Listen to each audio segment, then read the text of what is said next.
Imaginez un instant que TVL atteigne la taille d'un BFM, d'un TF1 ou de France 2. Le scandale d'État de la gestion sanitaire aurait fait la une et aurait livré son lot de mensonges éhontés. Imaginez. Le scandale d'État McKinsey aurait fait la une et aurait été pleinement connu des Français avant qu'ils se prononcent dans les urnes. Imaginez. Pour mettre TV Liberté au sommet donc de l'information, pour que TV Liberté touche donc tous les Français, il est nécessaire que les donateurs et les téléspectateurs ne relâchent pas leurs efforts. Nous les sollicitons à nouveau aujourd'hui. Notre appel aux dons doit permettre d'amplifier l'action de TV Liberté, d'équilibrer notre budget annuel, de prendre en compte les mois d'été où les rentrées financières se raréfient et surtout de soutenir les actions de développement des prochaines semaines. La priorité est en effet la refonte complète de notre site internet. Notre mission est claire, nos objectifs sont tracés. Participer à la grande aventure de la presse alternative en nous soutenant financièrement. Imaginez un instant que TVL ait la puissance de France 2, TF1 ou BFM. Aidez-nous par un don utile contre le parti des médias. Contre ce parti des médias, prenez le parti des libertés. Aidez TV Liberté.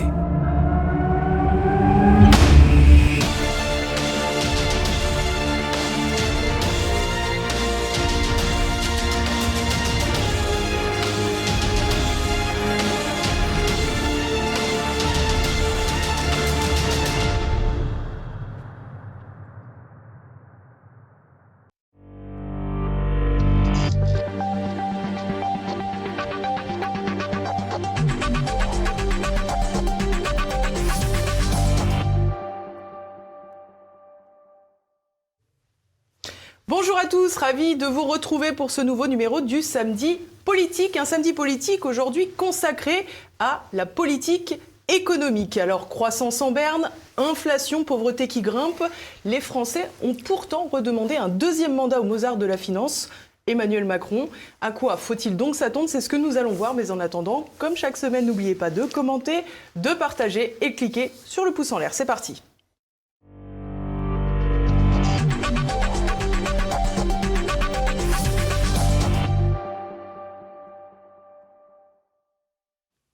Et mon invité aujourd'hui est Olivier Delamarche. Bonjour monsieur. Bonjour. Merci beaucoup d'être avec nous. Alors vous êtes économiste, cofondateur de la lettre Les Incorruptibles, ça change. Et le dernier numéro d'ailleurs porte sur la récession. Je pense que nous allons être amenés à en parler dans cette émission. Alors depuis lundi, un peu plus de 2000 personnes faisant partie du gratin mondial se réunissent à Davos dans les Alpes suisses. C'est le fameux Forum économique mondial mis en place par Klaus Schwab, le fameux théoricien de la grande réinitialisation, le Great Reset. La patronne du FMI, donc le Fonds monétaire international, a annoncé une année dure, un horizon obscurci, un choc sur les prix des matières premières et en particulier sur l'alimentaire. Et le gouverneur de la Banque de France, François Villeroy de Galhau, a quant à lui déclaré que l'inflation causée par le conflit en Ukraine était le prix à payer pour nos valeurs. Qu'est-ce que ça vous évoque ?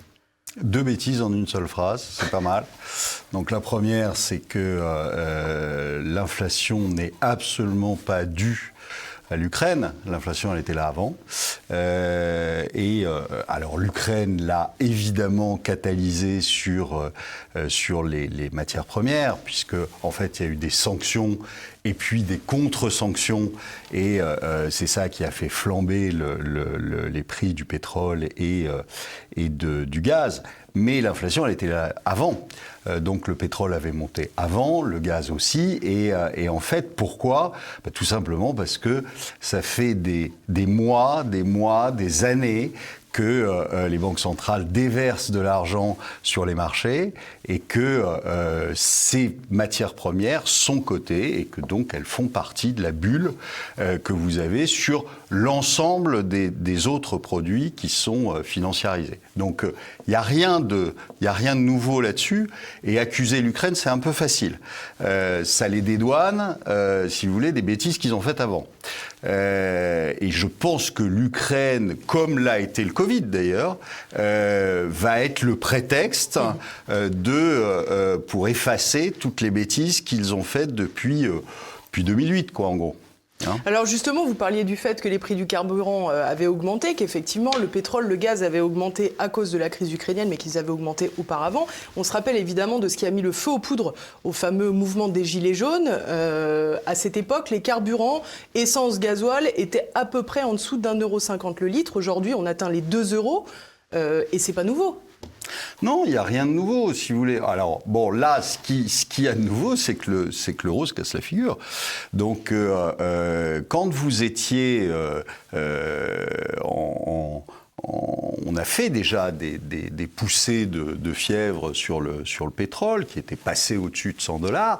Mais à ce moment-là, l'euro-dollar, il était à 1,40, il n'était pas à 1. Donc, évidemment, ça change tout. Mais je vous dis, c'est un prétexte, l'Ukraine. Ça n'a aucun... Et puis, c'est surtout que ça a été d'une absolue bêtise. Les sanctions qu'on a suivies et qu'on a mis en place vis-à-vis des Russes, alors déjà depuis 2014, mais ensuite, là, dernièrement, et qui, évidemment, vous ne pouvez pas jouer au gros bras avec quelqu'un qui détient toutes les matières premières. C'est idiot. Ce qu'a fait, les déclarations de Bruno Le Maire, va-t-en-guerre en disant je vais écraser l'économie russe, c'est une blague. C'est une blague. Donc l'économie russe, elle est 2 fois plus puissante que l'économie française, parce que ce qu'avait oublié Monsieur Le Maire, c'est que en gros vous avez à peu près la moitié de toutes les transactions qui se font en liquide. D'accord ? Donc, quand ils annoncent 1600 milliards de PIB, en fait, il est plutôt de 3002 que de 1600. 3002, je vous rappelle que le PIB français, c'est 2004. Donc, je veux dire, on n'a aucune leçon à lui donner. Et surtout, nous, on n'a pas une matière première. Ça, on le sait ou c'est Mais on le sait, c'est quelque chose... Si Monsieur Le Maire sortait de son bureau, une fois de temps en temps, il le saurait aussi. S'il se renseignait, au lieu de se renseigner auprès d'universitaires qui ne sont jamais sortis de leur bureau non plus, il le saurait. C'est une déconnexion de l'économie réelle de ces pays, c'est ça ? C'est une déconnexion de tout. Ces gens-là sont déconnectés d'absolument tout. C'est bien ça le problème. Et puis, Bruno Le Maire, prof de français, Madame Lagarde, prof d'anglais, mais pas au poste où ils sont. Ça n'a aucun intérêt. Enfin, je veux dire, c'est des gens qui n'ont absolument aucune idée de l'économie. Enfin, Bruno Le Maire, c'est le niveau zéro de l'économie. Donc, on lui donne un texte, il le lit, et puis voilà. Mais ça ne sert à rien. Et ce type-là a quand même été renommé. C'est hallucinant. C'est quoi ces réussites ? Il nous parlait de 30 glorieuses il y a Alors un justement, mois. je vous interromps, on va le regarder. On va regarder ce qu'il nous expliquait avec les 30 glorieuses. Nous sommes en train de retrouver le niveau de croissance que nous avons pendant les 30 glorieuses. Un taux d'emploi qui est le plus élevé depuis un demi-siècle. 850 000 entreprises qui ont été créées.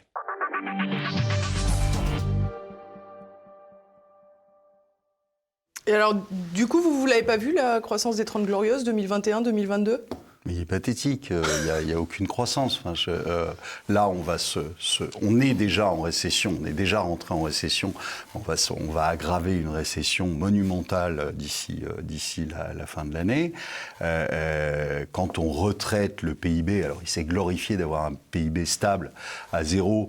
Quand on le retraite un petit peu des stocks, etc., et du commerce extérieur, on s'aperçoit qu'on est à moins 0,5, voire encore un petit peu moins. Alors je sais bien que la définition exacte de la récession, c'est 2 trimestres consécutifs de baisse, mais à partir du moment où on est en baisse, moi je considère qu'on est en récession. Et voilà, enfin, je veux dire, on est dans quelque chose qui n'est absolument pas contrôlé, où les mesures qu'on a faites contre la Russie étaient complètement idiotes et n'avaient pas lieu d'être. On a donné des sanctions aux États-Unis quand ils ont bombardé l'Irak. Non. Enfin, il y a un moment où il faut arrêter. C'est ridicule. La petite tournée des popotes de Zelensky, enfin, c'est inimaginable. Qui est intervenu à l'ouverture du Forum de Davos, d'ailleurs. À l'ouverture du Forum de Davos. Mais enfin, on est dans un spectacle, quoi. C'est un spectacle de clown. c'est effrayant. C'est effrayant. Moi, je trouve ça effrayant. Et qu'on reconduise ces gens-là dans les ministères où on a vu quand même qu'ils ont échoué lamentablement. Je ne sais pas où il a vu ces 30 glorieuses. Enfin, alors justement, il parle de réindustrialisation de la France. Et vous l'évoquiez tout à l'heure, la question du commerce extérieur n'a jamais été aussi bas, 85 milliards de déficit. On va se faire 100 milliards en 2022. Et il vous parle de réindustrialisation, il vous parle d'investissement. Mais est-ce que vous pensez aujourd'hui, quand on a vu comment ont été traités les Russes, qui n'y sont pour rien, ils sont juste russes. La population russe, vous voulez dire, bien sûr. Pas de chance, ils sont... Non, mais ceux qui avaient investi en France, à qui on a piqué leurs navires, à qui on a piqué leur villa, à qui on a fermé des sociétés, etc. Ils avaient fait quoi? Quel était le problème? Donc ça veut dire qu'il n'y a plus de droit de propriété en France? Ça veut dire quoi? Ça veut dire que plus personne ne va investir en France. Est-ce que vous pensez que les Chinois vont investir en France? Bien sûr que non, parce que les Chinois, c'est les prochains. Et puis après, ça sera quoi? Ça sera les opposants à M. Macron, ça sera tous ceux qui mesurent plus d'1,80 m et qui sont roux.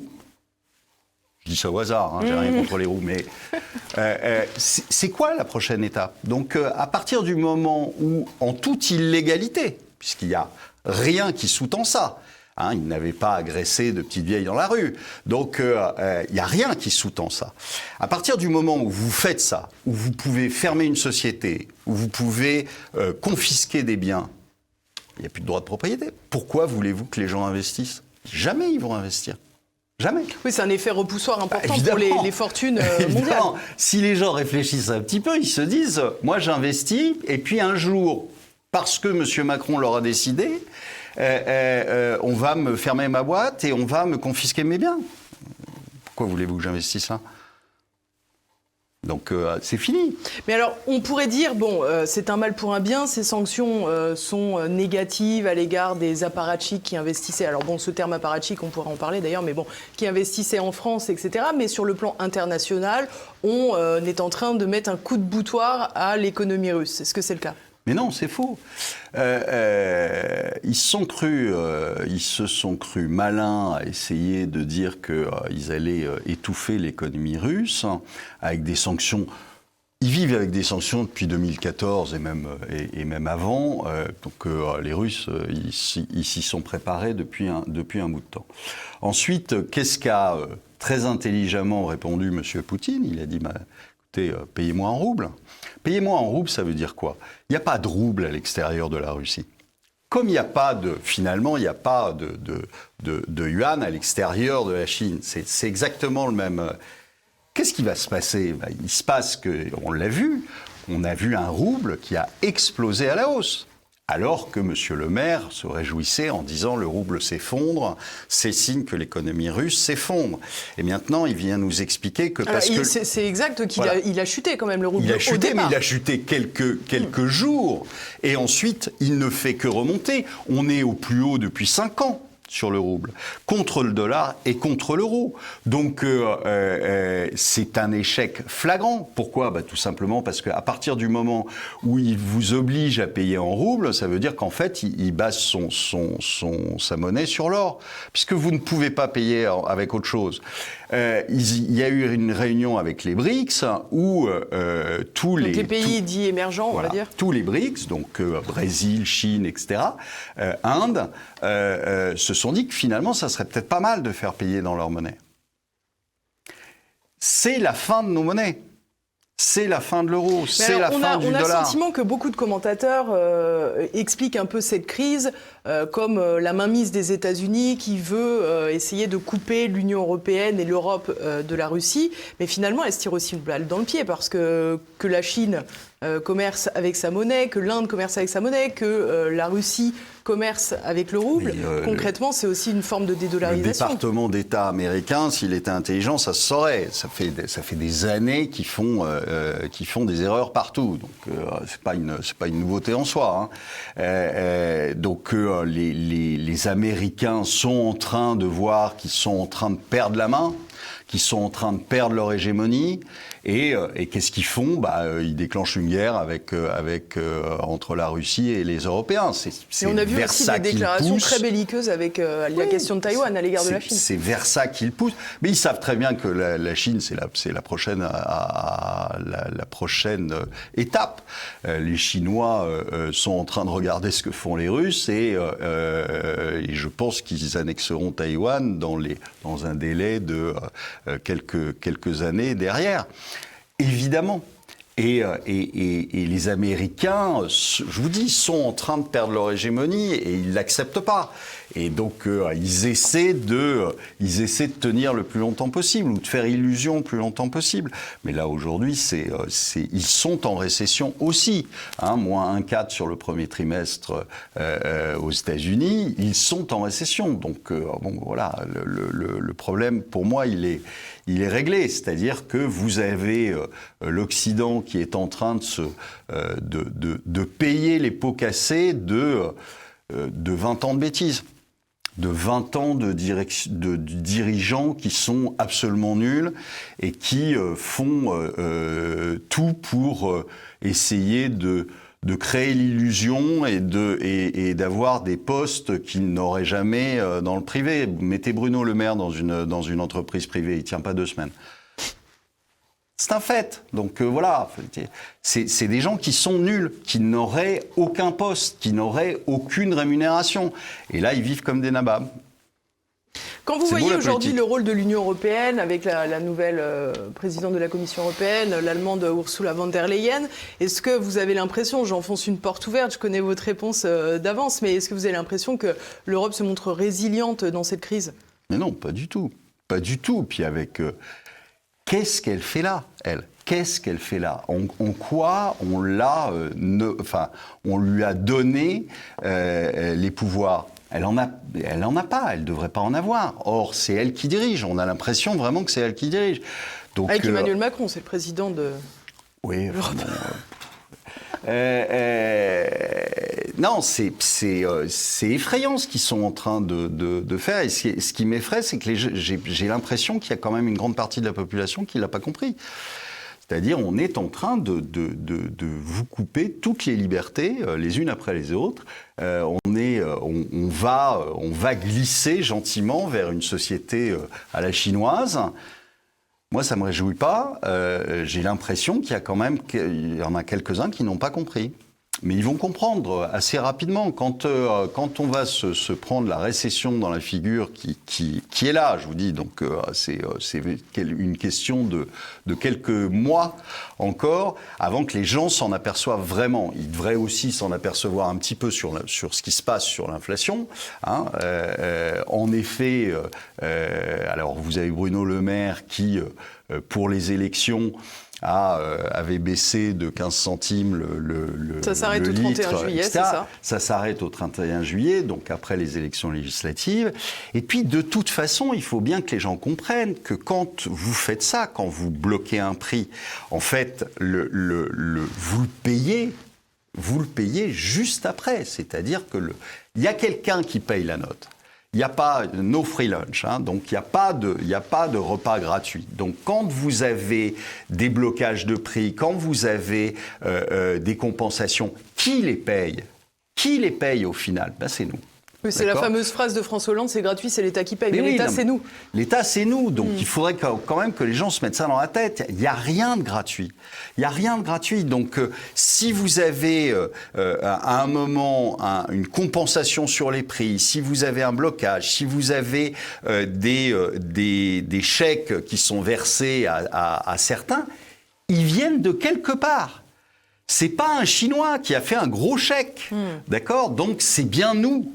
Finalement. Oui, mais les donc, gens ça pensent nous peut-être dessus. que c'est une forme de redistribution, autrement dit que ce sont les plus fortunés qui règlent la note avec des impôts plus élevés. Non, c'est pas les plus fortunés qui règlent la note, c'est tout le monde.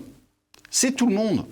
Donc vous avez, et quand vous faites ce genre de truc, en plus, c'est exactement comme si vous mettiez un couvercle sur de la vapeur, vous tenez, mais quand vous allez enlever votre main, vous allez voir le couvercle qui va sauter. C'est exactement la même chose, systématiquement. Donc faut réfléchir avant de faire des choses. Le problème, c'est qu'il y a une absence totale de réflexion. Donc, on paye les pots cassés après.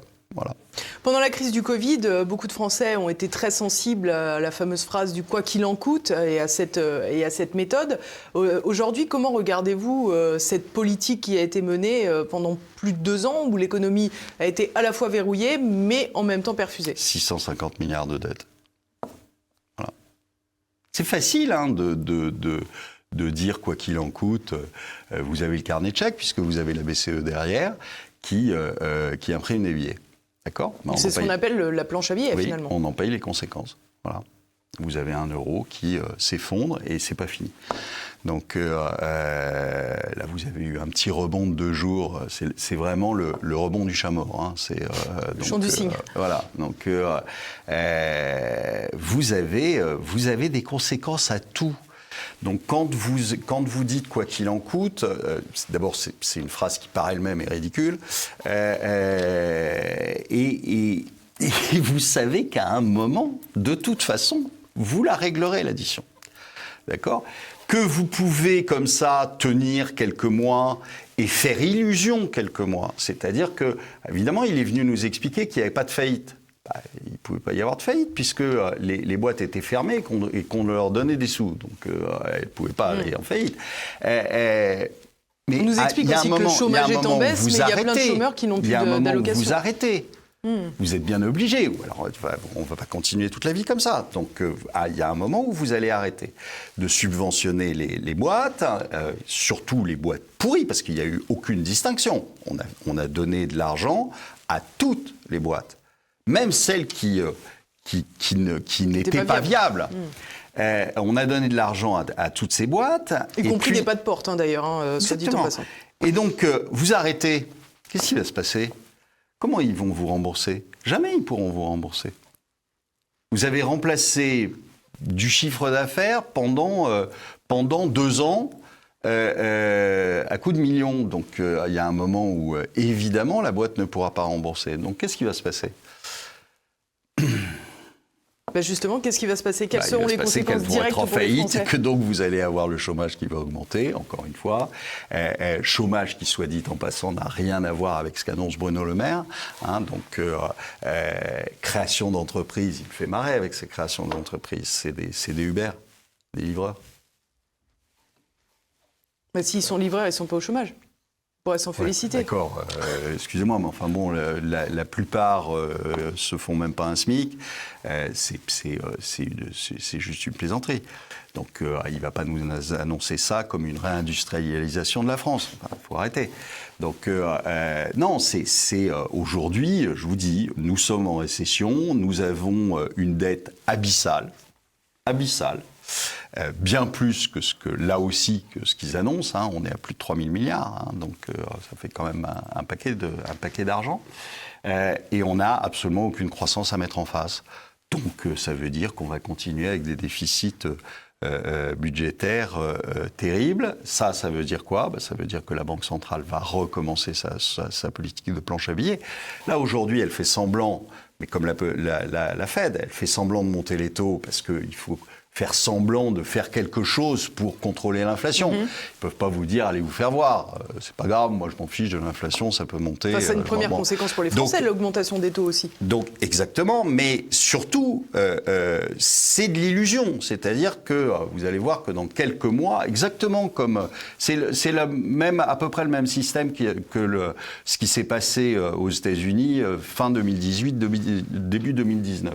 Vous avez eu fin 2018, Powell qui est venu, le patron de la Fed, qui est venu en disant voilà, on peut supporter des taux à 3,5, etc. Tout va bien, la vie est belle, on n'a plus de chômage, tout se passe bien.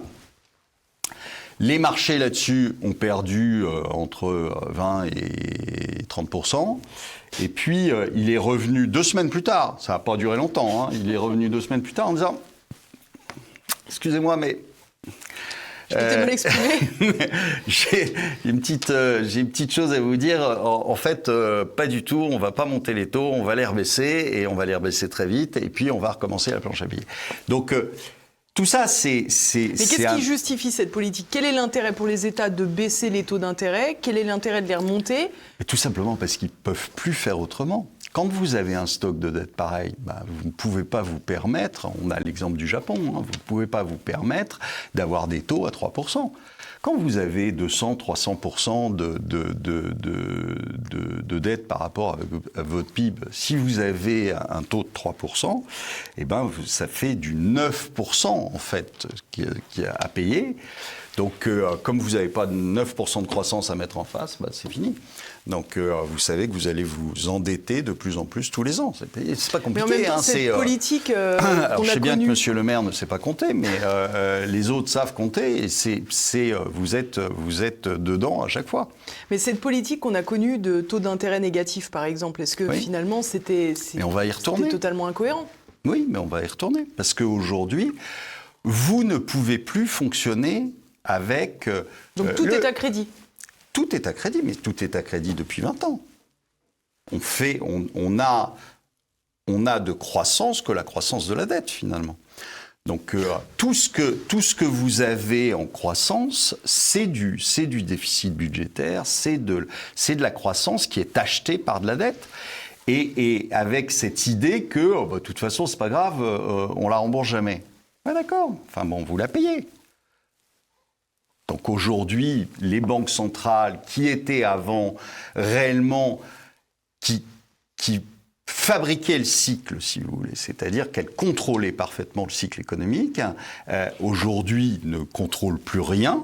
Et la seule chose qu'elles arrivent à faire, c'est vous mettre les taux à zéro et profiter d'une hausse des marchés. Mais ils sont devenus complètement market dépendantes, c'est-à-dire que dès que le marché secoue un peu, la Banque centrale, elle arrive, elle dit oui, non, mais ça, je peux pas, donc il faut que ça réimprime.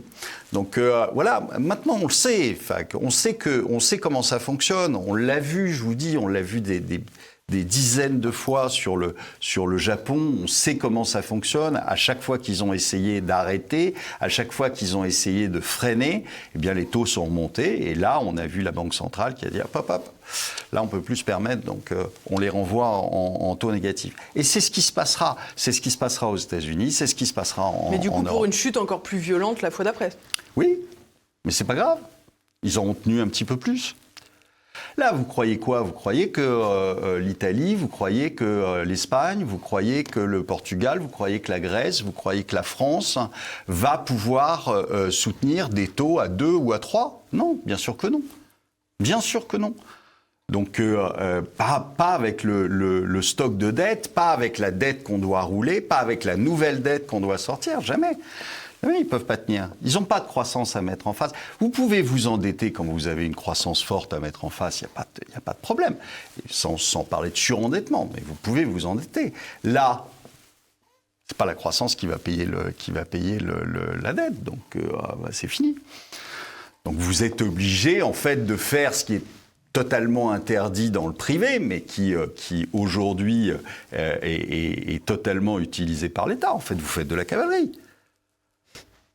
Cavalerie, c'est du pénal dans les entreprises privées, mais visiblement ça ne choque pas quand c'est un État. C'est vrai qu'ils ont la planche à billets derrière, mais la planche à billets, ça a des conséquences. Plus vous imprimez de billets, et ben plus votre monnaie plongera, puis c'est tout.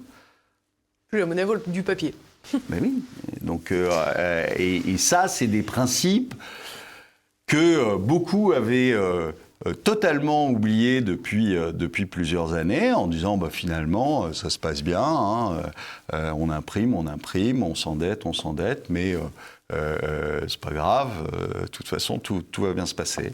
Là on voit que il y a un petit retour de bâton. Alors évidemment c'est beaucoup plus pratique de mettre ça sur le dos de l'Ukraine. C'est pas nous, c'est l'inflation Poutine. D'ailleurs, c'est ce que Biden a utilisé comme expression. Il a dit c'est l'inflation Poutine. Non, c'est pas l'inflation Poutine, c'est les bêtises de la Fed depuis 15 ans. Voilà. Donc malheureusement, c'est quand même assez amusant de penser que beaucoup beaucoup soi-disant économistes et de nos dirigeants pensent que la dette, c'est pas un souci. Bah, si, la dette, tout en expliquant que c'est un souci au niveau individuel en plus. Oui, hein. Donc, non, mais, bien sûr. Mais non, un État, c'est pas la même chose. Et puis, on vous explique qu'un État, ça fait pas faillite. Moi, j'en ai vu pas mal dans l'histoire qui ont fait faillite quand même. Donc, je me doute qu'il doit bien y avoir un truc. Mais voilà, malheureusement, vous avez des principes élémentaires qui font que ça se rappelle à nous régulièrement. Et là, c'est en train de se rappeler à nous. Vous ne pouvez pas, sans arrêt, financer une fausse croissance, en fait. Hein. C'est pas très compliqué. Oui. Hein. Une fausse croissance avec de la dette. On l'a fait. Alors, au départ, c'est sur les marchés que ça arrive. Et puis, alors sur les marchés actions, donc si vous voulez, ça n'a pas grande incidence. Et puis petit à petit, vous savez, vous êtes trader, vous avez fait monter les actions, vous avez fait monter les obliques, ça vous rapporte plus rien. Alors vous regardez ce qui reste, hein, et puis tiens, il y a des matières premières. Tiens, on va les faire mumuse dessus. Bon, ils ont fait mumuse. Et c'est ce qui a porté les matières premières au plus haut, parce que c'est pas du tout la demande. Pas une explosion de la demande, si vous voulez. Oui, parce qu'on nous explique qu'après le calme dû à la crise Covid, le regain d'activité a créé cela. C'est une blague, parce que quand vous regardez les choses, vous vous apercevez que c'est en grande partie dû à de l'aspect. Parce que quand vous avez quand vous regardez par exemple les utilisations de capacité, vous êtes très en dessous de taux de tension, si vous voulez. Bien sûr, oui. Donc vous avez aujourd'hui deux choses qui jouent, et ça c'est indéniable. Vous avez les blocages de la Chine, et d'ailleurs on se demande ce qu'ils font, parce que on peut comprendre sur le premier variant, au moment où de l'émergence du Covid, on peut comprendre qu'ils aient eu cette réaction extrêmement violente, en enfermant tout le monde, etc., de tester tout le monde. Bon. Ça, on peut le comprendre. Là, sur Omicron, c'est quand même assez effrayant. C'est-à-dire que le moindre nez qui coule et vous fermez un port. Donc, évidemment, quand vous avez des blocages comme ça, dans une économie qui est en flux tendu, parce que ça fait des années qu'on vous explique qu'il faut zéro stock et que vous devez fonctionner en flux tendu, évidemment, quand un port ferme et que vous n'avez plus rien qui rentre, plus rien qui sort, ça crée des pénuries et donc ça crée des hausses de prix. Ça, c'est une certitude. Vous avez donc une partie qui est due à cette politique qui n'est pas sanitaire, à mon avis, et qui consiste à bloquer le pays. Alors, est-ce que c'est pour faire plonger les économies occidentales ? Moi, c'est à mon avis ce qui est en train de se passer, plus qu'une raison sanitaire, parce que est-ce qu'ils font pas aussi vous fermez pas un pays pour un rhume. Ils font aussi plonger leur économie pour ça, non ? Oui, mais je pense qu'ils sont prêts à le payer. Donc, parce que c'est des gens qui voient sur le long terme. C'est pas des gens qui voient leur carrière à 1 an comme nos rigolos. Mais donc, je pense qu'ils sont en train de jouer ça sur le long terme. Donc ça, c'est une première raison de l'inflation. Là, aujourd'hui, vous n'avez pas de demande, vous êtes en récession, hein, donc c'est pas la demande qui crée des tensions sur les prix. Et puis vous avez surtout le déversement de monnaie et l'effondrement des monnaies qui fait que ça vous crée de l'inflation, c'est tout.